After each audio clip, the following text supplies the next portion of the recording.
don't get discouraged by all the things that people around you say lah. What they say to you? Why you discouraged? Some people like when they come in and they're like, oh, 是你啊，我以为你只是一个 counter. Like I thought you're just a counter. Or like, oh, you're so young, you cannot. Welcome to the first episode of Huat The Health. Oh shit, what the hell? Hi everybody and welcome to the first episode of Huat The Health. This is a series on all things health from the perspective of TCM physicians here in Singapore. My name is Zheng Jia. I'm Catherine. And I'm Ming. And the three of us are full-time TCM physicians practicing in Singapore. So as a TCM physician, we often get asked a lot of questions. Especially since we are relatively young and English speaking, right? So in this first episode, we'll just do a little bit of introduction into the lives of the three of us as physicians here in Singapore. We'll answer some of the very commonly asked questions that we always get, and maybe also dive into some of the questions that maybe people don't ask us, but I think it will be interesting for us to share as well lah. Yeah, so this will be what we'll be talking about today. Yay! Woohoo! Okay, so maybe let's go through our journey as TCM physicians, right? And maybe the first question that I think all of us will have been asked before is, why do you decide to do TCM? So maybe Zheng Jia can start. Okay, so I think I'd like to ask a question first. Did you all want to do medicine? Like Western medicine? Definitely. Definitely, yes, right. How about Ming? I won't lie, I did apply for it. But we didn't get it, sadly. Yes. Hey, So how you know I never get? Maybe I got it. Then you wouldn't be here. Oh, Right? well, maybe I rejected it for TCM. You wouldn't.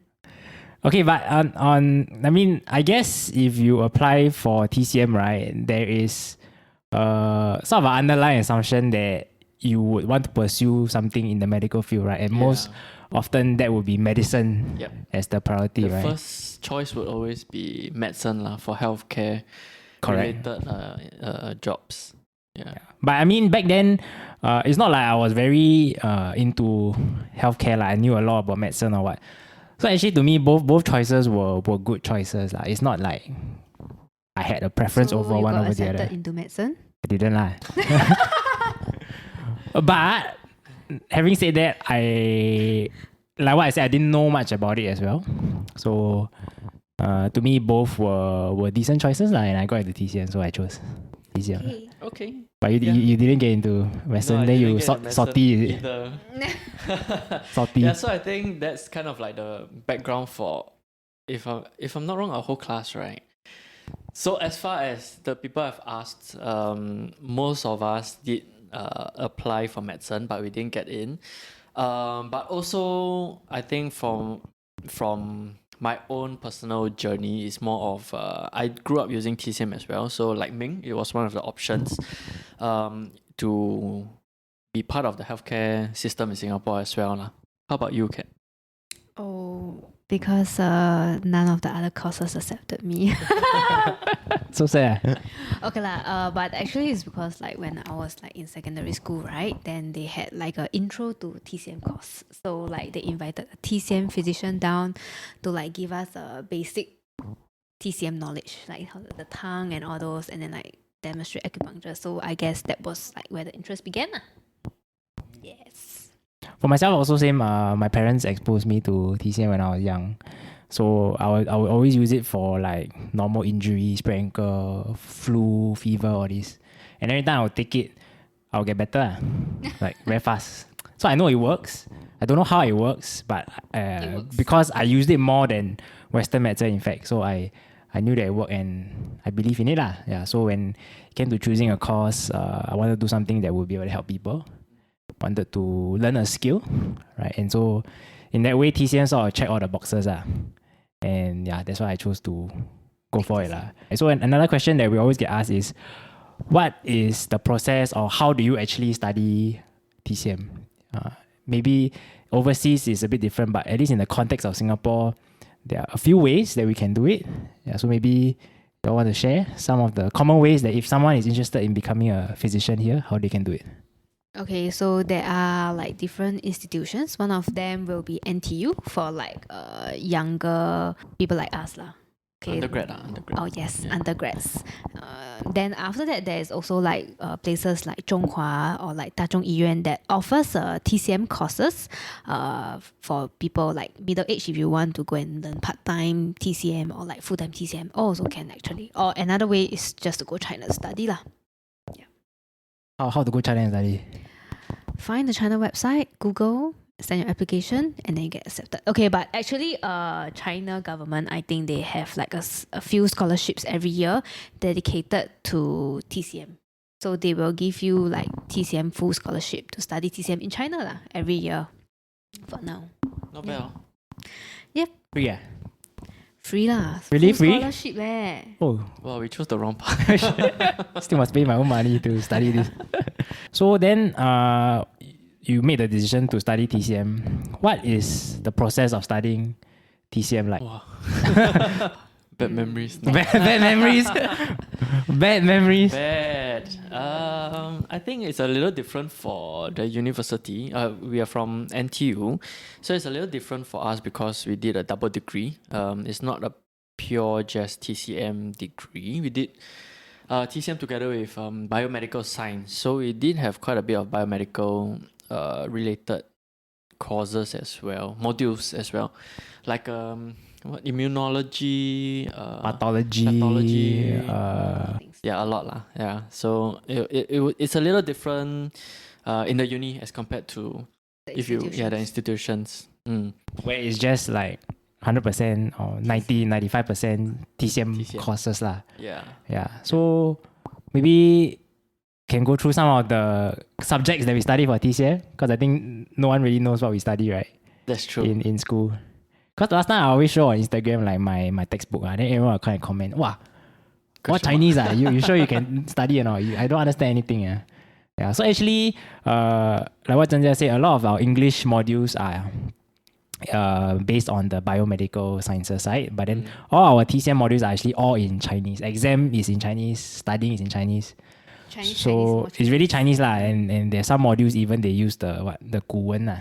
That one, the ancient Chinese. That one headache. Yeah. So we study a very wide range of topics from anywhere from anatomy to acupuncture, 推拿, how to make herbs, formulary, how to what else? We did this 四大经典. The 4 classics of TCM. But actually, other than that, because that one is like using ancient Chinese, so that one's a little bit more tough to understand. So for people who's like Chinese is like not very good, like you don't understand like normal Chinese, like the way Singaporeans speak, right? It's a bit hard to understand lah, because it's like 你在说啥? You must watch those like China drama. Yes. Then that's if you watch China drama, you know that's the way they talk. Yeah, but other than the ancient one, the ones that using plain normal Chinese actually quite easy to understand lah. Like we have like internal medicine, gynecology, the pediatrics and everything, which is like pretty much easy to understand and quite fun to learn actually. Yeah, very similar to Western medicine.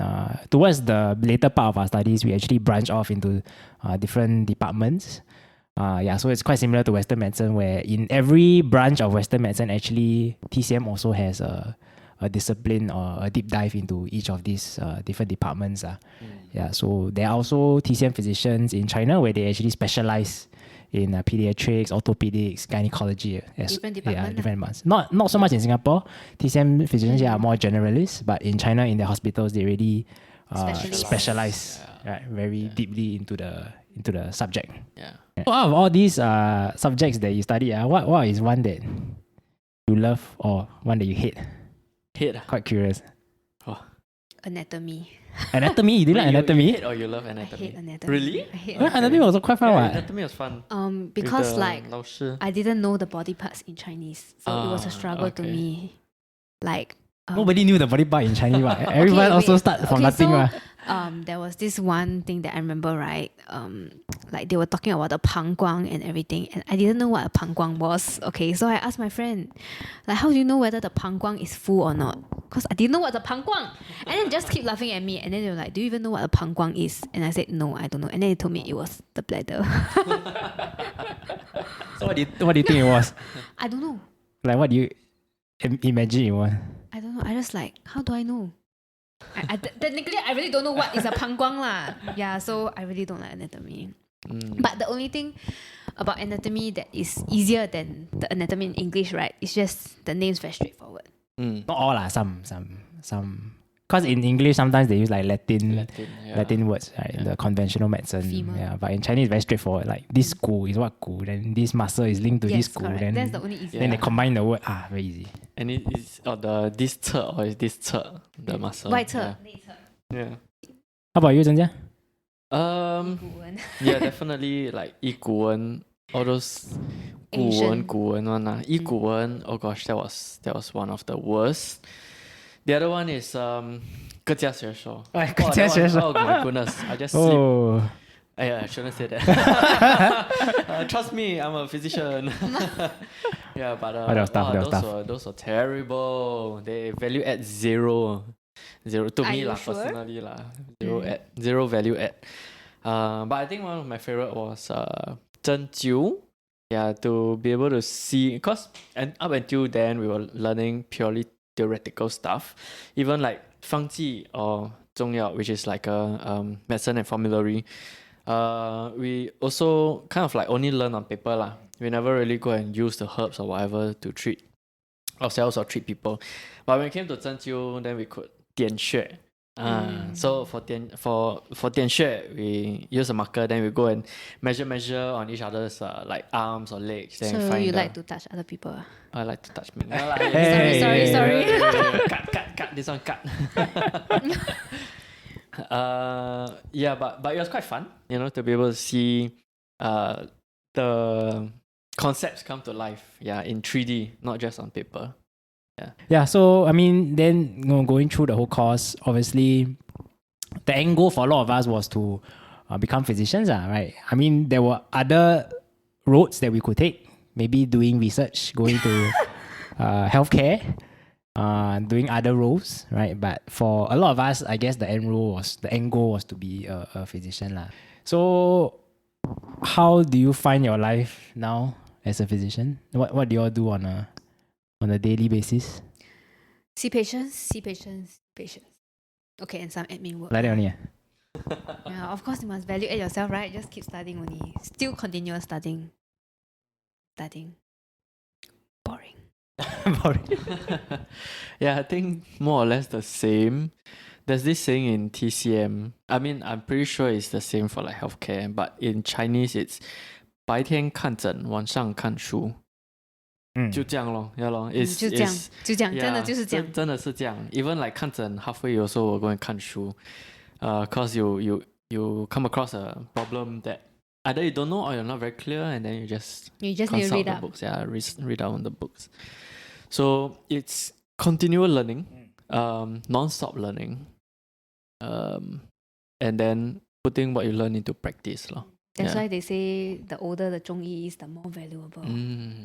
Yes, that's right. Yeah, I mean, this is a very common perception, right? Yeah. That the older you are, the better you are. Because TCM is such an experience-based But Yeah. we are field, young right? doesn't mean that we are not good. Yeah. You never add that in, now you add in. Now I So add it's in a perspective, but is it a misconception? So do you feel like, I mean, since you're on this topic, right? How do you feel that as a younger physician, how do you compare to physicians who are older than you? I feel that when it comes to the younger generations, we are more daring to like try new stuff and like go and explore.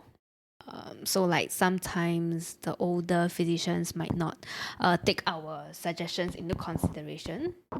Yeah, so probably it's just like old people like a bit more stubborn. Sorry, I don't want to say bad things. Continue. I think it's like you said, old people might not necessarily mean that they have a lot of experience in TCM. One reason is because just now we mentioned that the institutions they are open also to the public lah. Yeah, as a mid-career switch or as a retirement job, right?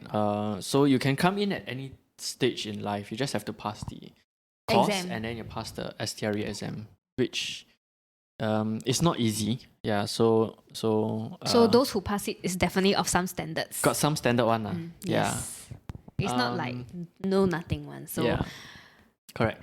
yeah. But on the other hand, I think that the advantage that we as younger physicians have is that we are very in tune with science.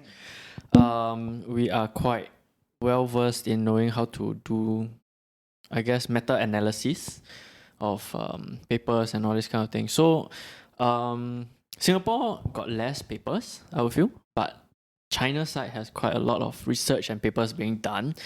So we can go and find meta-analysis and just distill out the wisdom from the China side of TCM. Yeah, from their papers. Yeah, so there's a lot of hoo-ha around TCM where people in the more scientific or Western community, they'll say that it's not scientific because there's not been much evidence-based research surrounding TCM. To correct that statement, it will be there's not so much English scientific research based on. There's a lot of research papers in Chinese actually. Yeah, and because it's not mainstream or easily accessible by the Western community, it seems that there's not much evidence around TCM. But actually, there's a lot of papers, right? You go to the China website, wow, so many, and it's covering a very diverse range of topics as well. Usually quite little are translated to English. So usually if like you are Singaporean, you are used to seeing English, you want to find research papers, you wouldn't go and read two whole pages of like Chinese. You usually go find a language that you're more comfortable with, so it's easier for you to read. Yeah. But I think that's kind of like our advantage. What do you think? Well said. Do you agree? I mean, being younger, definitely you have a lot more mental capacity to absorb new information. Obviously, not saying that if you're more elderly, you can't, but it's just harder because when you're younger, you have more energy and more space in your brain, right? So constantly, what I see from the younger physicians is that we are always trying to integrate both Western and Chinese medicine to sort of get the best of both worlds, which is what they do very well in China. Yeah, so that's something that I myself am always striving to, and what I see is a lot of younger physicians are trying to do as well. Yeah, so not only we take the best from the traditional side, we also try to integrate with the modern side because modern medicine is an amazing invention as well, and there's no need to discredit it in our practice if we can utilize it. Okay, so you've been practicing for a few years already, all of us. Maybe you can share like one thing that you learned along the way. Like one most important lesson that you picked up in your years of being a physician. Okay, you want to go first? Just don't get discouraged by all the things that other people. Don't get discouraged by all the things that people around you say lah. What like, they say to you? Why you discouraged? Some people like when they come in and they're like, "Oh, 是你啊？我以为你只是一个 counter. Like I thought you are just a counter." Or like, "Oh, you are so young, you cannot." Yeah, those kind of things. So like usually you just have to filter all of that out and then like just prove to them that you can actually do it lah. Okay? Yeah. For me, it's like what I learned along the way is that you can't save everyone lah.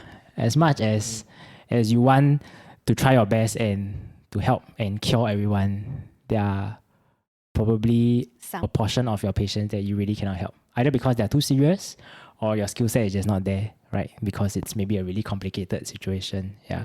So all we can do is to try our best. In most cases, I would say 80 to 90% of patients that we see, they are common cases, we see very often, we can treat. But there's always a handful of people that we try our best, but we still cannot help lah. So I think I learned along the way that there are some people that we just can't treat. Yeah, and so don't like what Catherine said, don't be discouraged also lah. Just keep going and just keep honing your skills lah. Yeah. How about you, Zheng Jia? Mine is fake it till you make it. Fake it till you make it. Till you make it. Kind of it's kind of like what Catherine said. Like don't be discouraged. That's one, and that many different physicians also have different ways of thinking. So in a way, like there's no wrong answer. And kind of any treatment you give will have a little bit of benefit or effect. It's just whether it's more effect or less effect. How fast, how slow. How fast, how slow lah. And hopefully not negative effect lah. Mhm. Yeah, so sometimes, especially as younger physicians, when the patients come in, then they're like, "Hey, 你这么年轻, you're so young." And then you just have to like, "Yeah, I'm young, but you know, I know how to treat you." I know I'm doing lah. Yeah, I know I'm doing lah. Yeah, and then you just have to portray that confidence, exude the confidence, and sometimes that also translates a little into The patient's faith in correct the patient's faith in you, so they're a bit more trusting of compliant you. with the treatment process, and the outcome also a bit better lor. So is it placebo? I don't know, but it does help the It does patients. help. Like, it does help the patient. So, if you were to give one piece of advice to someone who's starting out in this career, what would it be? Or who's interested in TCM? Starting out, or like you already passed STRE? No lah, like you want to go into TCM. Pursue TCM. Yeah.